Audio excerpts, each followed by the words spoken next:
SD টিউটোরিয়ালের পক্ষ থেকে তোমাদেরকে স্বাগত। আজ আমি তোমাদের সামনে নিয়ে চলে এসেছি দশম শ্রেণী বা যারা মাধ্যমিক দেবে তাদের ভূগোল বিষয়ের প্রথম অধ্যায়ের নদীর কাজ বা নদী কী কী প্রক্রিয়ায় কাজ করে সেই বিষয়ের কোশ্চেন। আচ্ছা, তো যাই হোক, এই কোশ্চেনটা তোমাদের সাধারণত 3 মার্কসে আসে। হ্যাঁ, তো কোশ্চেনটা দেখে নাও যে নদী কী কী প্রক্রিয়ায় তাদের কার্য সাধন করে। নদী উৎস থেকে মোহনা পর্যন্ত দীর্ঘ গতিপথে বিভিন্ন ধরনের কাজ করে। তার মধ্যে হচ্ছে ক্ষয়, বহন আর হচ্ছে অবক্ষেপণ। এবার হচ্ছে ক্ষয় কী কী প্রক্রিয়ায় করে, তোমাদের সাধারণত 3 মার্কস করে আসে যে ক্ষয় কী কী প্রক্রিয়ায় করে, বহন কী কী প্রক্রিয়ায় করে, বা হচ্ছে অবক্ষেপণ কী কী প্রক্রিয়ায় করে। এটা তোমাদের 3 মার্কস করে প্রতিটা আসতে পারে। তো যাই হোক, প্রথমে হচ্ছে তোমরা দেখে নাও হচ্ছে ক্ষয় সাধন কী কী প্রক্রিয়ায় করে।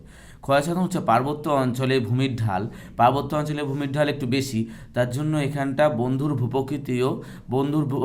ভূপ্রকৃতি বেশি হওয়ায় তাই এখানে নদীর যে জলস্রোত, সেই জলস্রোতের গতিবেগ হচ্ছে বেশি, তাই এখানটা তোমার হচ্ছে চূর্ণ বিচূর্ণ বেশি পরিমাণে করে। আচ্ছা, এবার হচ্ছে নদী কী কী প্রক্রিয়ায় ক্ষয় করে। এক হচ্ছে জলপ্রবাহজনিত ক্ষয়। জলপ্রবাহজনিত ক্ষয় হচ্ছে এখানটা যেহেতু নদীর ঢাল বেশি, তার জন্য তোমার এখানটা জলস্রোতটাও বেশি, তাই নদীর সঙ্গে যে বয়ে আনা যে নুড়ি কাকড় বালি, এগুলো নদী খাত বা পাশে তারা হচ্ছে সেগুলো দুর্বল স্থানে চূর্ণ বিচূর্ণ করে দেয়।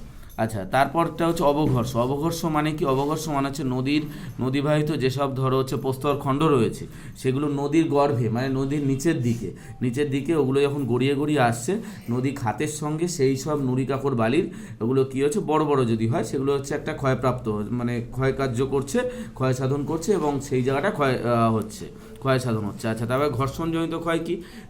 নদীর সঙ্গে যেসব নুড়ি কাকড় বালি যেগুলো আসছে, নদীর সঙ্গে যেসব ধরো নুড়ি কাকড় বালি বা একটু বড় বড় যেগুলো আছে, বড় বড় যেসব নুড়ি কাকড় বালি রয়েছে, সেগুলো কি হচ্ছে একে অপরের সঙ্গে ঠোকাঠুকি লাগছে, পারস্পরিক সংঘাত লাগছে, সেই সংঘাতের ফলেও সেগুলো হচ্ছে চূর্ণ বিচূর্ণ হয়ে যাচ্ছে। এটাকে বলা হচ্ছে ঘর্ষণজনিত ক্ষয়। আচ্ছা, আরেকটা হচ্ছে দ্রবণজনিত ক্ষয়। দ্রবণজনিত ক্ষয় মানে কি?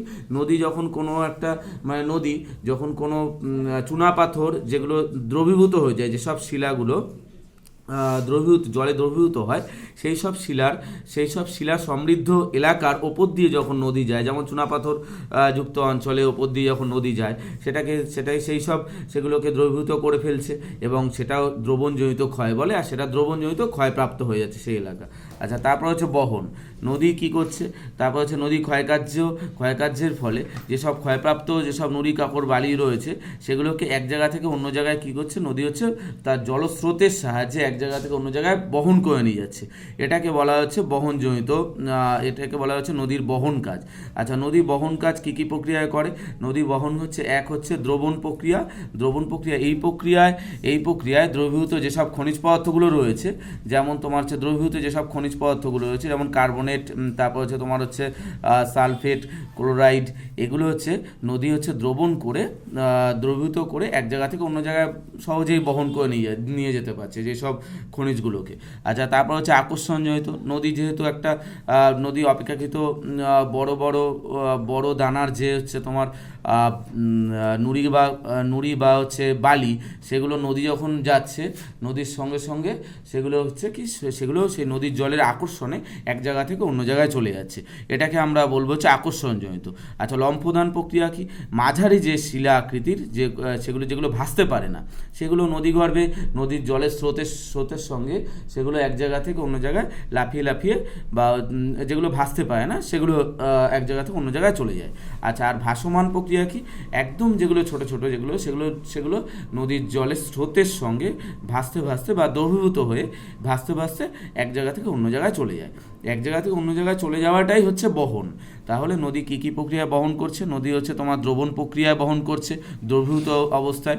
আকর্ষণজনিত, নদীর জলের সঙ্গে আকর্ষিত হয়ে এক জায়গা থেকে অন্য জায়গায় বহন করছে। লম্ফদান, যেগুলো একটু বড় দানার সেগুলো হচ্ছে লম্ফদানের মাধ্যমে নদীর স্রোতের সঙ্গে এক জায়গা থেকে অন্য জায়গায় বহন করছে। আর ভাসমান যেগুলো একদম ছোট ছোট সেগুলো নদীর জলের সঙ্গে ভেসে নদীর জলের স্রোতের সঙ্গে এক জায়গা থেকে অন্য জায়গায় চলে যাচ্ছে। এই হলো বহন প্রক্রিয়া। আচ্ছা, তারপর হচ্ছে অবক্ষেপণ প্রক্রিয়া কি? এছাড়া হচ্ছে অবক্ষেপণ মানে হচ্ছে সঞ্চয়।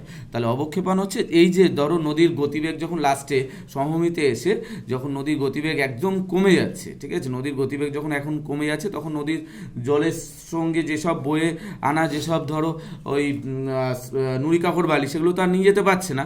সেগুলো কি হচ্ছে, নদীর স্রোতের বেগ যখন কমে যাচ্ছে, নদীর ঢালের পরিমাণ কমে যাচ্ছে, বস্তুর ভারের পরিমাণ যখন বৃদ্ধি পাচ্ছে তখন আর ওর বহন ক্ষমতা থাকছে না। তখন কি হচ্ছে, যে অতিরিক্ত যেসব বহন করে নিয়ে এসেছিল সেগুলো একটা জায়গাতে সঞ্চিত করছে, এটাকে বলা হচ্ছে অবক্ষেপণ। তো আমি আগেও বললাম তোমাদের যে কোশ্চেনগুলো যেভাবে আসতে পারে সেগুলো হচ্ছে যে নদী কী কী প্রক্রিয়ায় বহন করছে, হ্যাঁ, ক্ষয় করছে কী কী প্রক্রিয়ায়, এটা একটা 3 নম্বরে আসতে পারে। বা নদী বহন করছে কী কী প্রক্রিয়া, এটা একটা 3 নম্বরে আসতে পারে। আর অবক্ষেপণ বলতে কী বোঝো বা অবক্ষেপণ কী কী প্রক্রিয়ায় করে থাকে, এটা হচ্ছে 3 নম্বরে আসতে পারে। তো যাই হোক, আজ এ পর্যন্তই, ঠিক আছে। তোমরা আমার এই ভিডিও আমার এই চ্যানেলটা অবশ্যই সাবস্ক্রাইব করে রাখবে, আশা করি তোমাদের উপকারী হবে।